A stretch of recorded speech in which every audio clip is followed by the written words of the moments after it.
அனைவருக்கும் வணக்கம். ஒரு 2 நாளாக தமிழகத்தையே உலுக்கின செய்தி, விஜய் சாரோட பிரச்சாரத்தில் 41 பேர் உயிரிழந்திருக்காங்க. இன்னும் பல பேர் சிகிச்சை பெற்றுக்கிட்டுருக்காங்க. அவங்க எல்லாம் உயிர் பிழைக்கணும், மீதி இருக்கவங்களுக்கு எதுவும் ஆயிடக்கூடாதுன்ட்டு நம்ம ஆண்டவனை வேண்டுவோம்.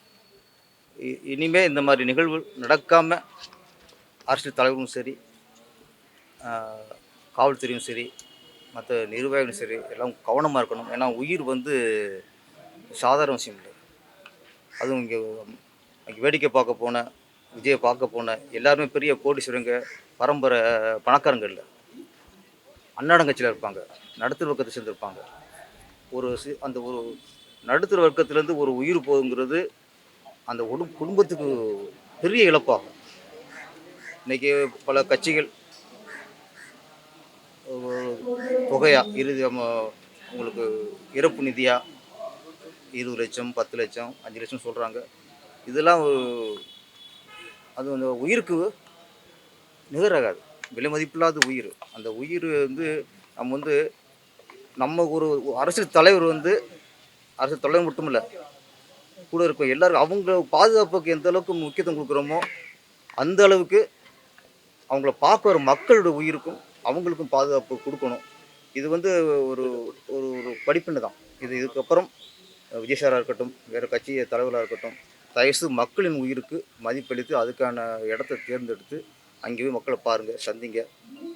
உயிர் சாதாரண விஷயம் இல்லை. தயவுசு இதுக்கப்புறம் இந்த மாதிரி நடக்கக்கூடாது. இன்னொன்று எல்லாம் சொல்கிறாங்க, இந்த மாதிரி கூட்டத்துக்கு போகும்போது குழந்தைய கூட்டி போகிறது தவறு, மிகப்பெரிய தவறு. ஏன்னா இவங்க என்ன பண்ணுறாங்க, குழந்தைய கூட்டி போய் விஜயை காட்டலாம், அதனால் குழந்தை சந்தோஷப்படும்னு நினைக்கிறாங்க. இப்போ சந்தோஷமாக உயிரை போதுக்கப்புறம் அப்படி இப்படி சந்தோஷம் வரும். ஏன்னா ஒரு வீடியோ வைரல் ஆகின்னு இருக்குது. விஜய் பேசிகிட்டே இருக்காரு, லாஸ்ட்டு ஒரு 2 மினிட்ஸ் 3 மினிட்ஸ் பேசுறாரு. அப்போயே ஒரு வீடியோ கீழே 4-5 பேர் இறந்து கிடக்குறாங்க. அப்பவும் அவர் பேசின்னு தான் இருக்காரு. அப்போ நாங்கள் எப்படி எடுத்துக்கிறது, மக்கள் எப்படி எடுத்துக்கணும்? இல்லை அது யாருமே சார், நீங்கள் விஜய் சார் விடுங்க, எந்த அரசியல் கட்சி தலைவரும் சரி, ஒரு உயிருக்கு போராடிக்கிறாங்கிறத பார்த்துட்டு யாரும் நாள் பேச முடியாது சார். அது ஒரு கண்ணு படாமல் வந்திருக்கலாம், இல்லை அந்த நிகழ்வுங்கிறது இன்னும் சரியாக நான் இந்த வீடியோ பார்க்கல. கண்ணதில் ஒரு பிரச்சனைக்கும் போது ஒரு மனுஷனுக்கு பேச்சு வராதுங்க, யாருக்கும் பேச்சு வராது. அது அவருக்கு தெரியாமல் நடந்த நிகழ்வு. ஏன்னா அதுக்கு போனதுக்கப்புறம் தான் தடிட்டு நடந்திருக்கு, பேசும்போதே செருப்பு வீசியிருக்காங்க. இது எல்லாமே நம்ம ஒரு சைடாக பேசிடக்கூடாது இப்போது. ஏன்னா இது விசாரணை இருக்குது, விசாரணை கண்டுபிடிக்கப்படும். ஆனால் இதுக்கு யார் தவறோ, ஏன்னா ஒரு உயிரை கொல்றது, ஒரு உயிரை துச்சமாக நினைக்கிறது, அப்படி யார் பண்ணி தான் சரி, அது கண்டிப்பாக நிச்சயம் அதுக்கு தண்டனை உண்டு. ஸோ ஒரு தரப்பு கரண்ட் கட் பண்ணாங்க, ஆம்புலன்ஸ் ஓடையில் வந்தது, இடத்துல பிரச்சனைனா நிறைய குறை சொல்கிறாங்க. உங்கள் கருத்து? ஸோ கரண்ட்டை கட் பண்ணுறங்கிறது அது எந்த சூழ்நிலை பொறுத்துன்னு அது விசாரிக்கணும். ஏன்னா ஒரு ஜென்ரேட்டர் ரூமில் அதிகமாக ஆள் போகும்போது அது ஷாக் அடிச்சிருங்கிற நினச்சி மக்களுக்கு ஆயிடக்கூடாதுன்ட்டு ஜென்ரேட்டர் ஆஃப் பண்ணியிருக்கலாம். நான் அது ஜென்ரேட்டர் ஆஃப் பண்ணி அதனால் பேச்சு தடை பண்ணுறங்கிறதுலாம் அது பெருசாக எனக்கு படலை. லைட் ஆஃப் பண்ணுறதுனால ஒரு பேச்சு தடைப்பட முடியாது. அது எந்த சூழ்நிலை ஜென்ரேட்டர் ஆஃப் பண்ணாங்கிறது விசாரணை வரும். ஆனால் பொதுவாக அது தப்புன்னு நம்ம சொல்லிட முடியாது. ஏன்னா கரண்ட் ஆஃப் பண்ணுறது, ஜென்ரேட்டர் ஆஃப் பண்ணுறது ஒரு ஆனால் சில சொல்கிறாங்க ஜென்ரேட்டர் ரூமில் மக்கள் அதிகம் ஆகிட்டாங்க, உள்ள தள்ளுமுள்ள நடந்துச்சு, அப்போ போய் ஆஃப் பண்ணாங்கிறாங்க. அது வேணும்னு ஆஃப் பண்ணாங்களா, வேணான்னு ஆஃப் பண்ணாங்களா, இல்லை சதியா அப்படிங்கிறது விசாரணை தெரியும். சார், எல்லாரோட பிரதான கேள்வி என்னன்னா, இது மாதிரி நடந்துச்சு, அவர் போகும்போது நம்ம பத்திரிகையாளர்லாம் கேள்வி கேட்குறாங்க, அதுக்கு ஆன்சர் பண்ணல. ஆன்சர் பண்ணாமல் ஏர்போர்ட் போகிறாரு, ஏர்போர்ட்டில் போயிட்டு அழகாக எல்லாரும் கூட ஃபோட்டோ எடுக்கிறாரு, ஸ்மைல் பண்ணி பண்ணுறாரு. அதுக்கப்புறம் கூட ஒரு எந்த விதமான ஒருவேளை அங்கேயும் இருந்தால் கூட பரவாயில்ல, யாரும் இருக்க மாட்டாரு.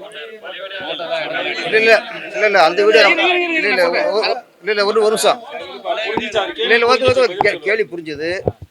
அந்த ஸ்டில் எடுத்து ஸ்மைல் பண்ண வீடியோ இப்போ எடுத்ததில்லை, அது ஏற்கனவே ஏர்போர்ட்டில் எடுத்த வீடியோ. சில விசமிகள் அந்த வீடியோவை பயன்படுத்துகிறாங்க. அது திமுக பரப்புறாங்கன்னு சொல்கிறாங்க. நான் அதான் சொல்ல வந்தேன், திமுக பரப்புறாங்க சொல்ல வராங்க. இப்போ நீங்கள் என்ன சொல்ல வரீங்க, அவர் அங்கே இருந்துக்கணுமா இருக்கக்கூடாதா?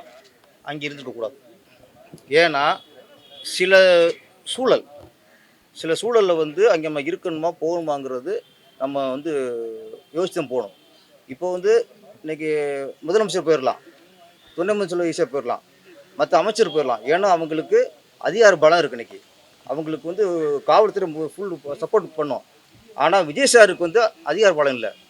இன்னைக்கு அதிகார வர்க்கத்துக்கு எதிராக தான் இருக்கவர். இன்னைக்கு ஆளுங்கட்சிக்கு எதிராக தான் பேசிக்கிருக்காரு. அப்படி இருக்கும்போது திரும்பி போயிருந்தாருன்னா அவருக்கு ஏதோ உயிருக்கு எதுவும் ஆபத்து ஆகாது, அவருக்கு எதுவும் அசிங்கம் நடந்துடாங்கிறது என்ன உத்தரவாதம்? எம்ஜிஆர் புரட்சியாளர் எம்ஜிஆர் இறந்துட்டாங்க. எல்லா கட்சி தலைவரும் போய் இறுதிமுறை செலுத்தினாங்க. ஏன் கலைஞர் போல? காமராஜருக்கு போனார் கலைஞர், ஏன் எம்ஜிஆருக்கு போல? அங்கே போக முடியாது. அங்கே என்ன நடக்கும் தெரியாது, என்ன சூழலும் தெரியாது. அங்கே ஒரு உணர்ச்சி பயமான இடமா இருக்கும் அது. அங்கே போய் விஜய் சாரோ ஆளுங்கட்சி இல்லாதவங்க போய் சிக்கிற முடியாதுங்க. கட்சி தொண்டர்கள் வந்து பாக்கி தலைவர்கள் யாருமே அங்க இல்லையே சார். அதுக்கு எல்லாருக்கும் பயம் இருக்கு சார். சார் அங்கேயே மாவட்ட செயலாளர் இல்லை விஜய் சாருக்குள்ள பயம் அவங்களுக்கு இருக்கும். ஏன்னா அங்கே விஜய் கட்சிக்கு எதிரானவர்கள், விஜய் பிடிக்காதவர்கள், அந்த விஜய் சார் கட்சி வளருங்கிறதுல எரிச்சல் உள்ளவர்கள், அவங்க இந்த ஆள் வரும்போது அவங்கள ரெவடியில் வச்சோ இல்லை அவங்க ஆட்களை வச்சோ கட்சி தொண்டர்கள் தானே சார் அங்க இல்லை இல்லை. ஏன் சார் நான் கேட்கல, சீமான் போனார்ல எவ்வளோ அசிங்கப்பட்டார். ஒருத்தர் கேட்குறாங்க, அங்கே உள்ள நக்கா பார் கேட்குறாப்புல ஒருத்தர். யார் சார் தடுத்தீங்க? இங்கே ஒரு சீமான் கட்சி தலைவர் தானே, எதுக்காக போகிறாரு? இங்கே அங்கே உயிருக்கு போகிறதுக்குள்ள பார்க்க போகிறாரு. ஒரு அரசியல்வாதி ஒரு மக்களுக்கு சப்போர்ட்டாக இருக்கணும், ஆறுதலாக இருக்கணும்னு போகிறாரு. அங்கே என்ன கேட்குறாங்க? நீ என்ன போய் புடுங்க போகிறீங்க கேட்குறாங்க. நீ என்ன போய் நக்க போகிறீங்க? என்ன வார்த்தைகள் இது? அதை மீற போகிறார்ல. அப்போ சீமான் சாருக்கு அப்படி ஒரு நிகழ்வு நடக்கும்போது இன்னைக்கு விஜய் சார் போயில ஒரு புஸ்லி ஆனது போனாலோ வேறு எதாவது நடக்கும்ல? நீங்கள் ஈஸியாக கேட்டுருவீங்க. இன்றைக்கி அங்கே எதாவது நடந்தால் யார் பொறுப்பதுக்கு? சில இடங்களில் அங்கே போகாமல் தவிர்ப்பது நல்லது. நீங்கள் கேள்வி வைப்பீங்க, சில விமர்சனம் வரும். இந்த விமர்சனத்துக்கு பயந்து, இந்த கேள்விக்கு பயந்து உள்ளே போயிட்டு இன்னும் அசிக்கப்பட்டால் அது நல்லா இருக்காது. கரூர் சம்பவம் வந்து விஜய் சாருடைய அரசியல் எதிர்காலத்தை பாதிக்குமா? சட்டசபை தேர்தலில் வந்து பாதிப்பு ஏற்படும்? இல்லை, பாதிக்குமா பாதிக்காதுங்கிறது விசாரணை நடக்குதுல்ல. இந்த சாவுக்கு என்ன காரணம்? சதியா இல்லை வெறும் விபத்தா? இந்த விசாரணை முடிவு தான் இது இன்னும் விசுவரம் வளருமா இல்லை வளர்ச்சி தடுக்காங்கிறது இந்த விசாரணை முடிவு. அந்த விசாரணை வந்து நேர்மையாக இருக்கணும். சரி, இத்தனை பேர் இழப்பு வந்து சரி, அவங்க கட்சியோட சரியான கட்டமைப்பு இல்லைன்னு சொல்லிட்டு தான் இவ்வளோ பிரச்சனை இப்போ நடந்திருக்குன்னு சொல்லியிருக்காங்க. அது மீறி கட்சி கட்டமைப்புல சார், கட்சி கட்டமைப்புன்னு அது தப்பு. அது விஜய் சார் வந்தால் எவ்வளோ கூட்டம் வருதுன்னு அவங்க 10,000 வரும்னா அதை நம்புறதுக்கு இந்த போலீஸ் இலாகா இல்லை, உள்துறை இல்லை. திருச்சியில் எவ்வளோ இருந்துச்சு, நாமக்கல் எவ்வளோ வந்தாங்க தெரியுமா உங்களுக்கு? அப்போ கரூரில் எவ்வளோ வருவாங்கன்னு அவங்க விஜய் சார் சொல்லி தான் தெரியுமா உங்களுக்கு? அப்போ அவங்க 10,000னாங்கன்னா நாமக்கல் எத்தனை ஆயிரம் பேர் வந்தாங்க? திருச்சியில் எத்தனை ஆயிரம் பேர் வந்தாங்க? அதை நீங்கள் கணக்கு எடுக்கல. நீங்கள் அப்புறம் இதுக்கு காவல்துறை இருக்குது, எதுக்கு உளவுத்துறை இருக்குது? அவர் லேட்டாக வந்து காரணம்ன்றாங்க. லேட்டாக சார், நான் வந்து சிவாங்க நாடகம் போட்டேன். நான் சிறு வயதில் 7 மணிக்கு கலைஞர் வர்றாரு அப்படின்னு சிவங்கில் போய் மேடை கொண்டு உட்காந்துருக்கேன். 7 மணிக்கு சொன்னவர் 10:30 வந்திருக்கிறார். எந்த அரசியல் தலைவர் சொன்ன இடத்துக்கு வர்றாங்க? எம்ஜிஆராக இருக்கட்டும், கலைஞராக இருக்கட்டும், ஜெயலலிதா இருக்கட்டும், எந்த அரசியல் தலைவர்கள் சொன்ன இடத்துல டான் போய் மேடை நின்றுருக்காங்க? சார் அவங்க இதில் இந்த மாதிரி ஒரு கூட அசம்பாவிதம் நடந்துச்சு சார். அதெல்லாம் லேட்டாக தப்புன்னு சொல்லாதீங்க. நான் சொல்கிறது லேட்டாக வந்ததுனால தான் நடந்து. ஒரு 19 ஒரு குற்றத்தை சாட்டக்கூடாது. இடம் சரியில்லை. சரியா செயல்படலை, காவல்துறை சரியாக செயல்படலை சார். ஏன்னா அந்த இடத்த கொடுத்துடக்கூடாது சார். அவங்க கேட்ட இடம் லெட்ரு வந்திருக்கு சார், எல்லாத்துக்கும் வருது. அவங்க கேட்ட இடம் வேற, இந்த குருவான சந்துக்குள்ள கேட்கல. அவங்க கேட்டது பெரிய இடம் கேட்டிருக்காங்க, அதையும் கொடுக்கல. லைட் ஹவுஸ் கேட்டிருக்காங்க சார். அங்க வந்து ஒரு பாலம் இருக்குல்ல, இவ்வளோ ஜனங்க சேர்ந்து பாலத்தில் ஏதாவது ஆச்சுன்னா யார் பொறுப்பு? அப்போ நீ கரூரே கொடுக்காதீங்க. நான் சொல்கிறேன், ஒரு பெருசு கேட்குறாங்க. அப்போ இந்த இடத்துல 25,000 30,000 பேர் தாங்காது அப்படின்னா நீங்கள் கரூர் ஊருக்குள்ளேயே கொடுக்குறீங்கிறேன். நீங்கள் என்ன கேட்குறீங்க? கொடுக்காதீங்க சார். எனக்கு அரசியல் தெரியாது சார், நான் கேட்குறேன் சார். எனக்கு தெரியாது சார், புதுசிலானதுக்கு அரசியல் அவ்வளோ தெரியாது சார், அனுபவம் இல்லை சார். விஜய் சாருக்கு அனுபவம் இல்லை சார். நீங்கள் சொல்லுங்கள் சார். தாங்க கரூருக்கு அவுட்டில் போங்க, எல்லா ஊரும் அவுட்டில் கொடுங்க. நீங்கள் நான் சொல்கிறேன், நான் வந்து இப்போ விஜய் சார் வந்து சரின்னு சொல்ல, அந்த இடம் கேட்ட தப்பு, விஜய் சார் கேட்ட தப்பு சார். நீங்கள் சார் கொடுக்குறீங்க? யார் சார் யார் இங்கே இப்போ ஆளுங்கட்சி? யார்கிட்ட அதிகாரம் இருக்குது? அவங்க நினச்ச இடத்துல நான் கேட்குறேன், விஜய் சார் நினச்ச இடத்துல கூட்டம் போட முடியுமா? முடியாதுல்ல. உங்களோட அனுமதி கேட்கணும்ல. நீங்கள் அனுமதி கொடுத்தா தானே அவங்க கூட்டம் போடுறாங்க. நீங்கள் அனுமதி கொடுத்தீங்க, ஸ்ட்ராங்காக இருங்க. சில சினிமா பிரபலங்கள் வந்து விஜய் வந்து அரெஸ்ட் பண்ணணும்னு சொல்லியிருக்காங்க. அது வந்து சில ஒரு வந்து அது சில கால் புனிச்சா இருக்கலாம், இதில் அது வந்து அவங்களோட அறியாமையாக இருக்கலாம். அப்படி அரெஸ்ட் பண்ணுறதா இன்றைக்கி நிறைய அரசியல்வாதி வெளியே தெரிய முடியாது, எல்லாத்துக்கும் உள்ளதான் போடணும். இப்போ நிகழ்வு ஒரு நிகழ்வுக்கும் போய் அரெஸ்ட் பண்ணுங்கன்னா எத்தனையோ இருக்குது. நீங்கள் இவ்வளோ கேட்குறீங்க. முதலமைச்சர் அவர்கள் இன்றைக்கி நான் கேட்கல, எல்லாரும் கேட்குறாங்க. இன்றைக்கி இதுக்கு நான் ராவோட ராவா தூக்கம் இல்லை, உடனே கிளம்புன இதே முதலமைச்சர் கள்ளக்குறிச்சியில் 6 பேர் செத்தாங்கல்ல, ஏன் போல உடனே ஏன் போல? மெரினா பீச்சில் விமான ஷோ நடந்திருக்கு சார், கண்டினியூவா நடக்கல. கள்ளக்குறிச்சியில் எவ்வளோ ஹாஸ்பிட்டலில் வரிசை பணத்தை போட்டு கதறாங்க, ஏன் போல இன்னைக்கு?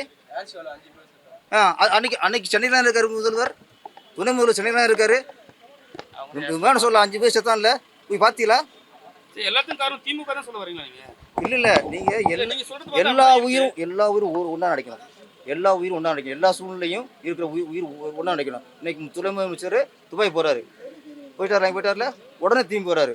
இதே கள்ளக்குறிச்சியில் செத்தாங்கல்ல, அன்னைக்கு துணை முதல்வர் எங்கே இருந்தார், இங்கே இருந்தார், ஏன் போல? துபாய் போனவர் உடனே திரும்பி வர முடியுது. இங்கே தமிழ்நாட்டில் இருந்துட்டு ஏன் பக்கத்தில் ஒரு 50 கிலோமீட்டர் போகிறீங்க, போக முடியல? நீங்க ஸ்டாலின் சொல்றீங்க, நாங்க விஜய் கேட்டோம்னு சொல்ல மாட்டீங்களா? நீங்கள் இல்லை அவர் நான் சொல்லல, அவருக்கு சார் அரசியல் இப்போ தான் சார் வர்றாரு, அனுபவம் இல்லை சார். எந்த மீட்டிங் தெரியல சார். நீங்கள் சார் நிர்வாகம் சொல்லணும், இங்கே அனுமதி கொடுக்கக்கூடாது. வந்து ரஜினி சார் அவ்வளவு சீக்கிரம் ரியாக்ட் பண்ண மாட்டாரு. ஆனா இதுக்கு மட்டும் பாத்தீங்கன்னா உடனே வந்து ட்விட்டர்ல ஒரு இது போட்டாரு. ரஜினி சார் சமீபத்துல கூட ஒரு மேடையில பாத்தீங்கன்னா கொஞ்சம் இல்ல ஒரு நிமிஷம் இல்ல ஒரு பொறுப்புல சங்கத்துல இருக்காரு, பொறுப்புல இருக்காரு. இல்ல நாங்க பேரரசு இயக்குனரா பேசலாம். இயக்குனர் பேர் சொல்லிட்டு நாங்க ஏத்துக்கிறோம். முடிச்சு வரேன். ரஜினி சார் எதுக்குமே ரியாக்ட் பண்ண மாட்டாரு. ரஜினி சார் பொறுத்த வரைக்கும் அவருக்கு என்ன ராசி தெரியுமா? அவர் ரியாக்ட் பண்ணாலும் தப்பு, ரியாக்ட் பண்ணலாம் தப்பு. அவர் ராசி உடனே ட்விட்டரில் நீங்கள் போடலன்னா ரஜினி என்ன பண்ணுறாரு? மற்றக்கெல்லாம் குரல் கொடுக்குறாருல, அவர் திமுக இப்போ விழாக்கெல்லாம் போய் உட்காராருல, இதுக்கே அவன் குரல் கொடுக்கலன்னு கேட்பிய. அப்புறம் விஜய்க்கும் ரஜினி சாருக்கும் உள்ள பிரச்சனை பகையாண்டு இது பண்ணுவிய. கொடுத்தாலும் தப்பு, கொடுக்காட்டும் தப்பு. ஏன் ஆன்சர்? ஒரு மனுஷன் 40 பேர் இறந்துருக்காங்க, அதுக்கு ஆறுதலாக அவங்க ஆத்ம சாந்தியிடருக்கு ஒரு ட்விட்டர் போட்டுக்காரு. இது ஏன் கொடுத்தீங்கன்னு கேட்டால், இது எங்கே என்ன போகிறது, எங்கே போகல, எங்கே போய்க்கு நாடு எங்கே போய்க்கு தெரியல. எல்லாருமே சார் இங்கே நான் மேடையில் இருந்தேன் சார். அன்றைக்கி ஆடியோ ரிலீஸு, நான் மேடையில் இருக்கேன். மேடையில் இருக்கும்போதே எனக்கு பிஆர் சொல்கிறார் காதில் வந்து, சார் இந்த மாதிரி நிகழ்ச்சி போயிருக்கேன் சார். அப்போ 29 பேர் இறந்தது சொன்ன செய்தி. இல்லை விழா முடியும் போது அது 35 தாண்டிடுச்சு. அப்போ இங்கே நான் சாதாரண ஒரு பேரரசு, நான் ஆடியோ ரிலீஸ் உட்காந்துருக்கேன், எனக்கு தகவல் வருது 29 இறந்துட்டாங்கட்டு. அப்போ சாதாரண பேரரசுக்கு வரும்போது அப்போ அங்கே ரஜினி சாருக்கு வராதா? அதை தப்பு சொல்லக்கூடாது. உடனே ட்விட்டர் போகிற தப்பு சொல்லக்கூடாது.